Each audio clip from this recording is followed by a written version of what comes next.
नमस्कार साथियों, learn maths YouTube channel में आपका हार्दिक स्वागत है।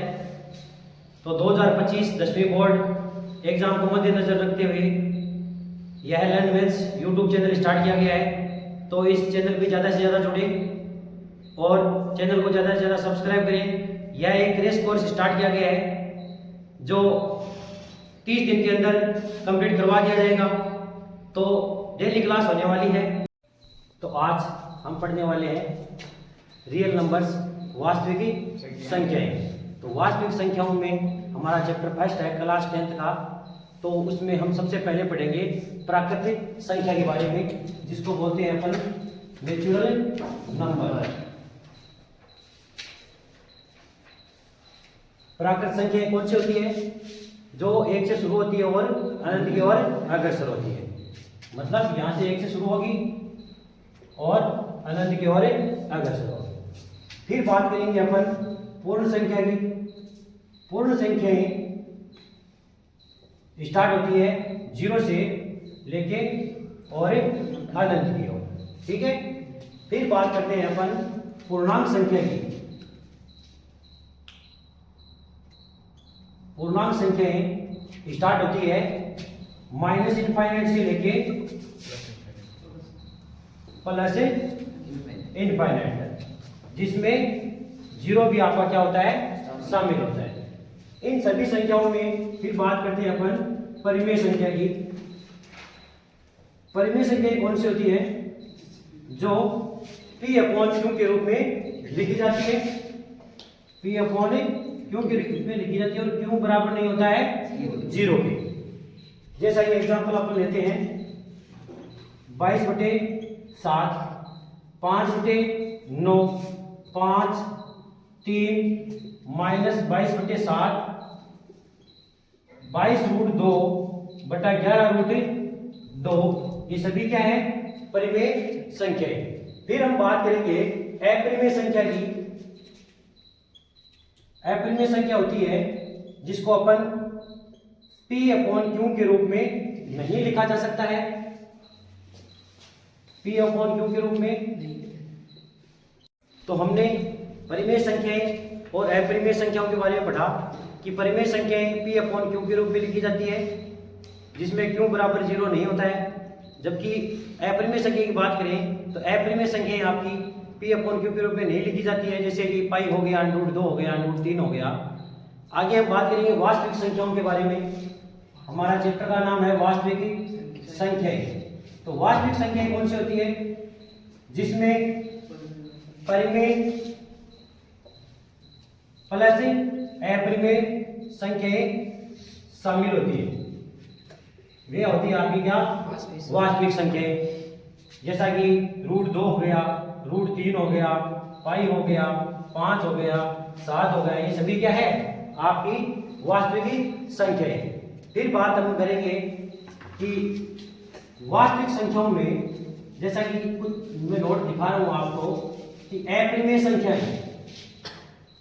प्लस अपरिमेय संख्या का योग हमेशा क्या रहता है? हमेशा अपरिमेय संख्या रहता है। ध्यान में रखना ये बातें कि परिमेय संख्या अपरिमेय संख्या उनका योग अपरिमेय से ही कराया जाए तो वह क्या रहती है? आपकी अपरिमेय संख्या। परिमेय संख्या प्लस अपरिमेय संख्या यानी परिमेय और अपरिमेय संख्या, इन दोनों का यदि योग कराया जाए तो हमेशा रिजल्ट क्या मिलता है? अपरिमेय मिलता है हमेशा। तीसरी बात, अशून्य परिमेय संख्या प्लस अपरिमेय संख्या, इनका योग हमेशा अपरिमेय संख्या ही मिलता है। अशून्य का मतलब समझे क्या? अशून्य का मतलब है कि 0 शामिल नहीं होना चाहिए। जब 0 आपका शामिल, जैसे कि यहाँ पे होना चाहिए था प्लस की जगह मल्टीप्लाई, कि अशून्य परिमेय संख्याओं का गुणनफल अपरिमेय संख्या है तो रिजल्ट क्या मिलेगा? अपरिमेय। अशून्य का मतलब आपका 0 शामिल नहीं होना चाहिए, क्योंकि 0 शामिल होगा तो वो 0 हो जाएगा पूरा, और 0 हो जाएगा तो वो आपकी किसमें आ जाएगी? परिमेय संख्याओं में। फिर बात करते हैं अपन, यदि आपकी अपरिमेय संख्या है, अपरिमेय संख्याओं का गुणनफल भागफल, जोड़ और घटाव। यदि इसमें किया जाता है अपरिमेय संख्याओं से तो हमें अपरिमेय संख्या भी मिल सकती है और परिमेय संख्या भी मिल सकती है। ठीक है, तो ये नोट करो। नेक्स्ट अपन बात करने वाले हैं अंकगणित आधारभूत परिमेय की। तो अंकगणित आधारभूत परिमेय है कि प्रत्येक भाज्य संख्या को अभाज्य गुणनखंड के रूप में व्यक्त किया जा सकता है और इसके यह गुणनखंड अभाज्य गुणनखंडों के आने के क्रम के बिना अद्वितीय होते हैं। याद रखना कि प्रत्येक भाज्य संख्या को अभाज्य गुणनखंड के रूप में व्यक्त किया जा सकता है तथा यह गुणनखंड अभाज्य गुणनखंडों के आने के क्रम के बिना अद्वितीय है। तो यह अंकगणित आधारभूत परिमेय का क्या है, कथन है। इसको आपको करना है, 1 नंबर का आपके एग्जाम में आने वाला है।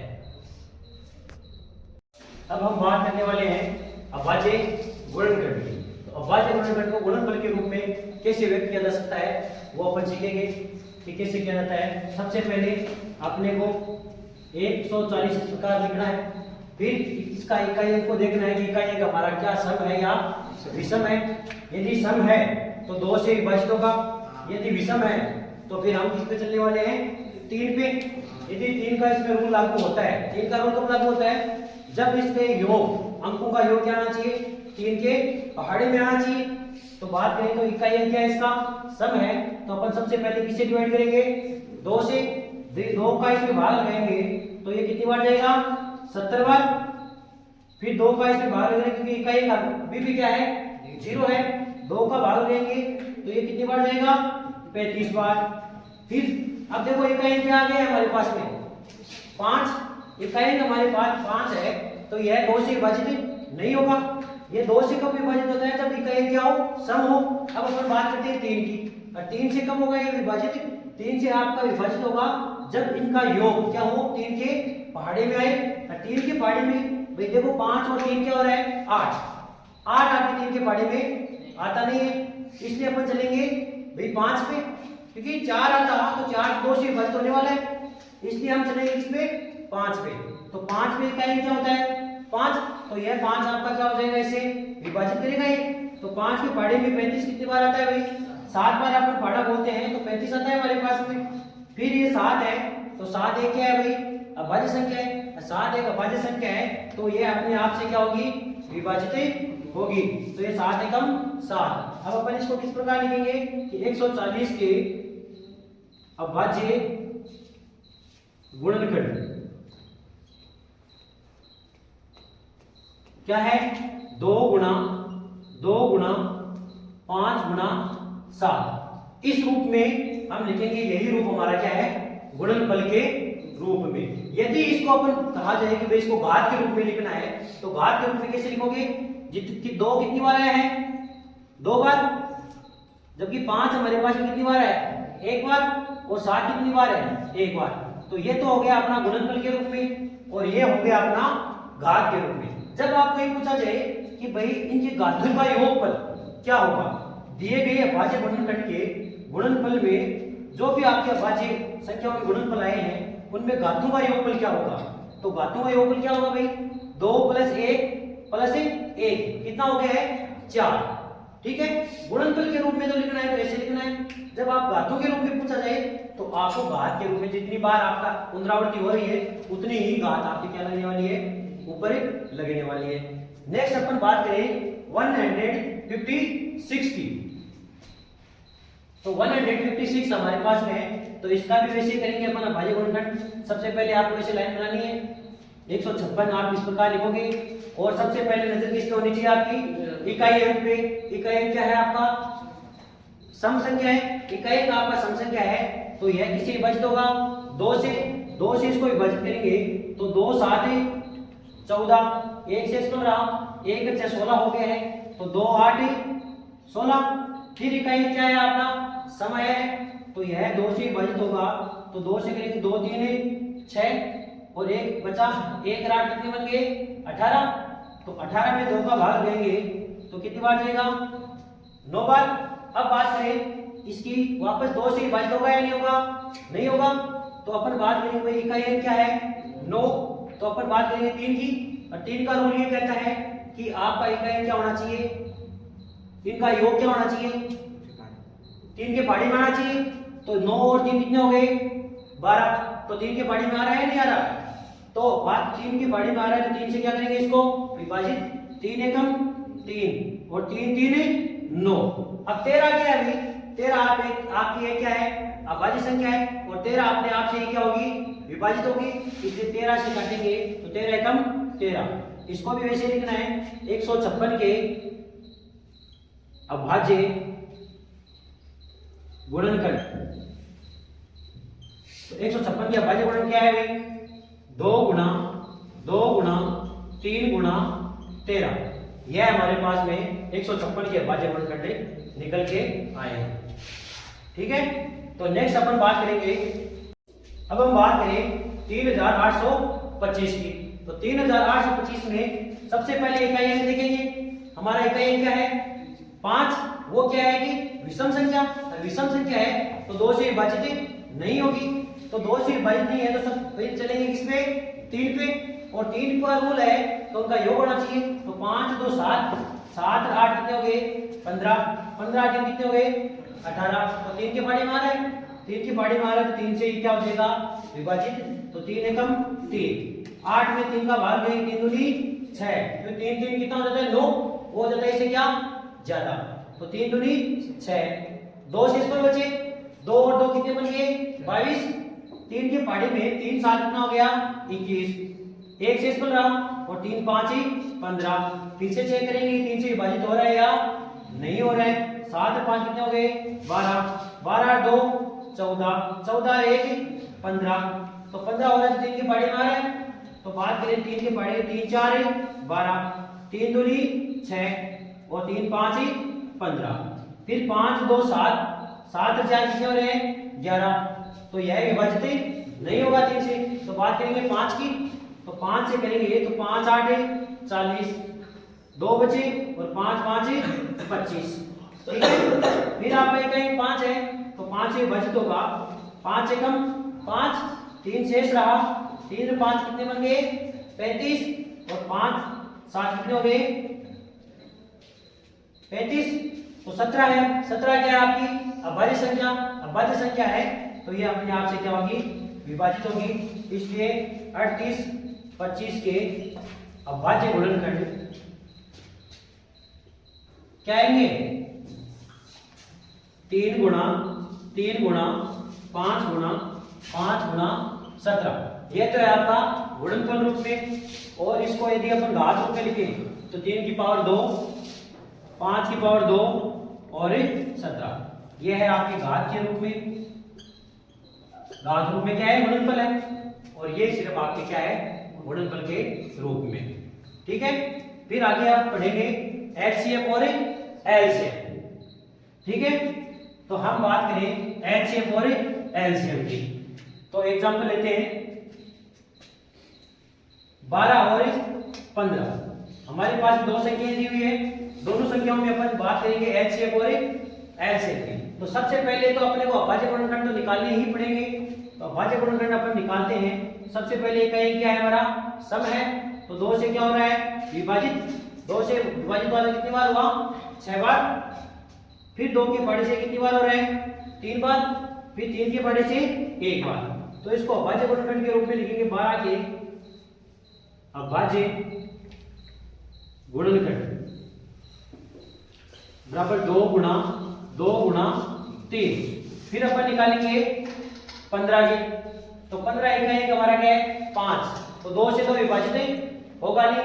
अपन बात करेंगे 3 की। 3 का रूल है योग होना चाहिए। तो 3 5 में कितना हो रहा है?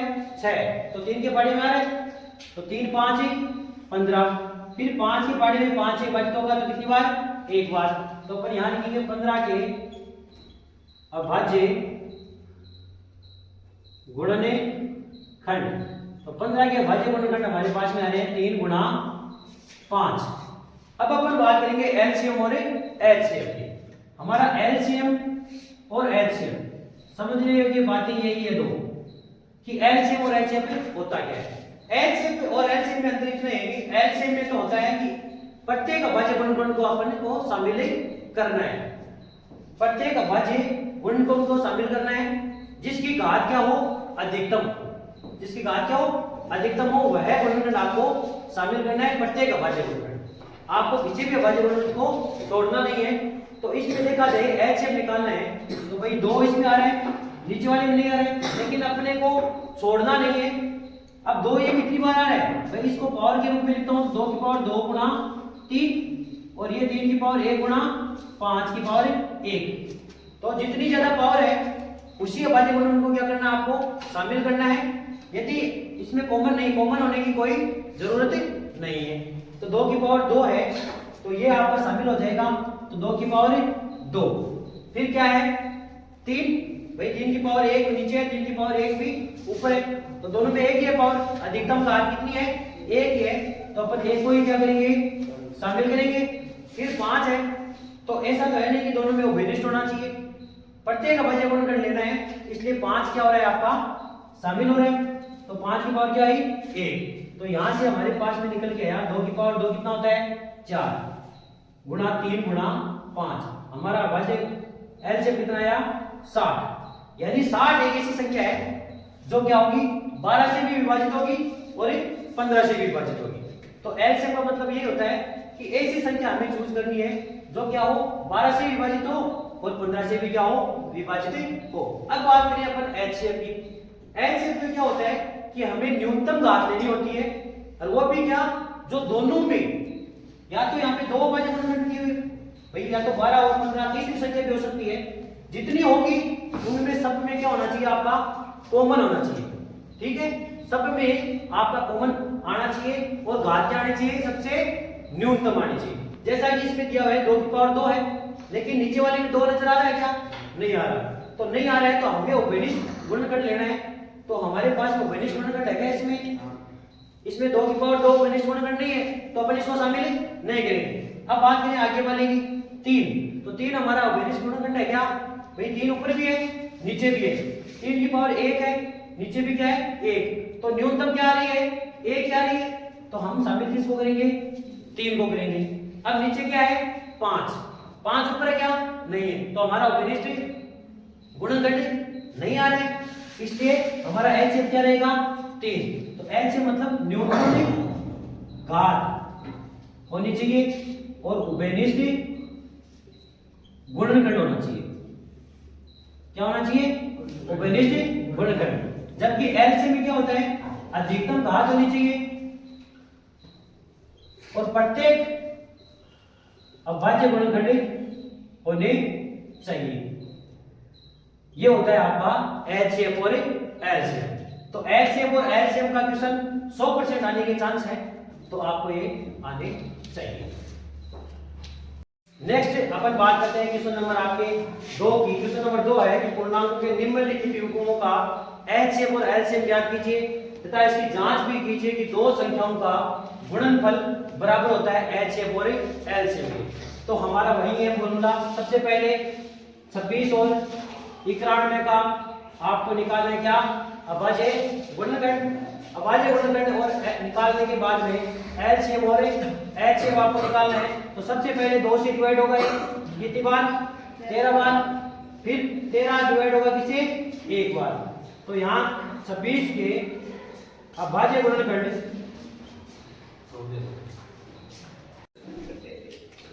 तो 26 के भाई 2 से विभाजित किया तो कितना बार आ गया 13 बार, और 13 को 13 से विभाजित किया कितनी बार हुआ 1 बार।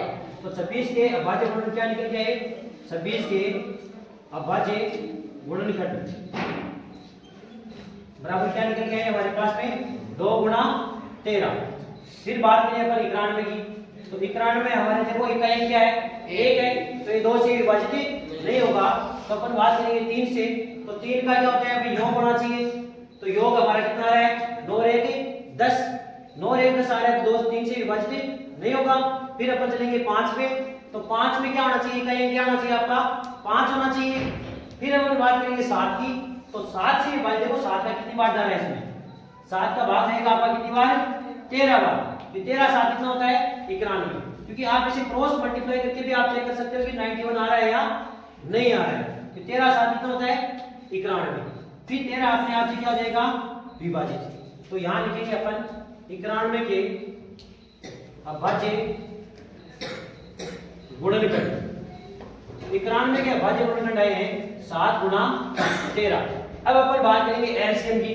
तो एलसीएम के अंदर अपने को एलसीएम लिखना है और एलसीएम के अंदर जो भी अपनी संख्या दी हुई है, हमारे पास संख्या क्या है 26 और 91, इनका एलसीएम क्या होगा। तो एलसीएम आपको बताया कि ऐसा प्रत्येक अभाज्य गुणन को लेना है जिसकी अधिकतम क्या हो घात हो। तो भाई प्रत्येक अभाज्य गुणन की बात करें, दो ऊपर वाले में है नीचे वाले में नहीं है, 2 की अधिकतम घात कितनी है 1 है, तो आपका 2 शामिल होगा। फिर बात करें नीचे है 7, तो 7 ऊपर वाले में नहीं है, तो ये 7 भी क्या होगा आपका शामिल होगा, क्योंकि उभयनिष्ठ होना आपका जरूरी नहीं है। फिर देखो 13 की घात ऊपर कितनी है 1 और नीचे कितनी है 1, तो 13 आपका क्या हो जाएगा इसमें शामिल हो जाएगा। तो हमारा एलसीएम क्या निकल गया 13 7 91, और 91 को 2 से गुणा करेंगे कितना आएगा 91 को 2 से गुणा करेंगे तो 2 एकम 2 और 9 दूनी 18, तो हमारा कितना निकल गया एलसीएम में 182। फिर हम बात करेंगे एचसीएफ की। एचसीएफ देखेंगे 26 और 91 का। तो एचसीएफ में क्या होना चाहिए सबसे कम घात होनी चाहिए और आपके अभाज्य गुणनखंड क्या होना चाहिए उभयनिष्ठ होनी चाहिए। तो उभयनिष्ठ देखो 2 इसमें है क्या नहीं, तो हमारा 2 नहीं होगा। फिर बात करेंगे भाई 13 इसमें है लेकिन 7 नहीं है, तो हमारा एचसीएफ कितना हो जाएगा 13। अब हमने एचसीएफ और एलसीएम तो निकाल लिया, लेकिन हमारा क्वेश्चन ये कह रहा है कि जांच कीजिए कि दो संख्याओं का गुणनफल एचसीएफ गुणा एलसीएम होता है या नहीं होता है। तो हमारा एक फॉर्मूला बनता है कि भी दो संख्याओं का गुणनफल बराबर एचसीएफ गुणा एलसीएम, ये एक हमारा क्या है फॉर्मूला है। यदि अपन दो संख्याओं का गुणनफल करते हैं जो तो 26 और 91 को हम मल्टीप्लाई करेंगे तो हमारे पास में आएगा 2366। अब अपन बात करेंगे भाई दो संख्याओं का गुणनफल हमने कर दिए, अब अपन बात करेंगे एलसीएम और एलसीएम की। एलसीएम हमने निकाला है और एलसीएम निकाला है, उनको क्या करेंगे मल्टीप्लाई करने के बाद यदि अपने को 2366 मिलता है तो हमारे एलसीएम और एलसीएम क्या है सही है, अन्यथा क्या होंगे गलत होने वाले। तो भाई एलसीएम मल्टीप्लाई एलसीएम, इन दोनों को एलसीएम कितना आया था हमारे पास में 13 और एलसीएम कितना आया था 182, इनको मल्टीप्लाई करते हैं तो 2366 हमें मिलता है। तो अपन कह सकते हैं कि भाई हमारे 26 और 91 का एलसीएम और एचसीएफ कितना होगा, एलसीएम हमारे पास में होगा 182 और एचसीएफ कितना होगा 13। तो समझ में आया।